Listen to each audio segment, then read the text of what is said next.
इचलकरंजीतील नारायणनगर परिसरात रात्रीच्या वेळी काही घरांच्या खिडक्या आणि दरवाजांमधून मोबाईलवर चित्रीकरण करण्यात आल्याचा धक्कादायक प्रकार समोर आलाय। या प्रकरणी सागर शिंदे या तरुणाला नागरिकांनी पकडून चांगला चोप देत गावभाग पोलिसांच्या ताब्यात दिलं। या घटनेनंतर परिसरात काही काळ तणावाचं वातावरण निर्माण झालं होतं। इचलकरंजीतील नारायणनगर परिसरात सागर शिंदे हा आपल्या कुटुंबासह अनेक वर्षांपासून राहत असून तो एका गारमेंटमध्ये काम करतोय। काही दिवसांपासून तो मध्यरात्रीच्या सुमारास घरांच्या खिडक्या आणि दरवाजांमधून मोबाईलच्या माध्यमातून नागरिकांचे व्हिडिओ शूट करत होता। मात्र हा प्रकार कुणाच्याही लक्षात आला नव्हता। 2 दिवसांपूर्वी काही नागरिकांना हा प्रकार लक्षात आल्यानंतर त्यांनी शिंदेकडे विचारणा केली। त्यावेळी तो परिसरातून पळून गेला।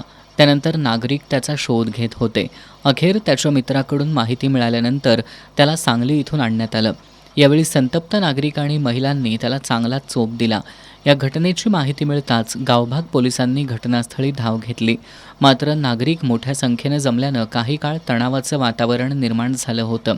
यावेळी पोलिसांनी अतिरिक्त कुमक मागवून या परिसरात बंदोबस्त वाढवला। गावभाग पोलीस ठाण्याचे पोलीस निरीक्षक महेश चव्हाण यांच्यासह आदित्य दंडगे, महेश पाटील आणि पोलीस कर्मचाऱ्यांनी जमावाला शांत राहण्याचं आवाहन केलं।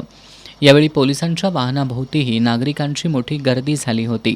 अखेर पोलिसांनी बंदोबस्ताच्या मदतीनं जमावाला बाजूला करत शिंदे याला सुरक्षितपणे पोलीस ठाण्यात आणलं।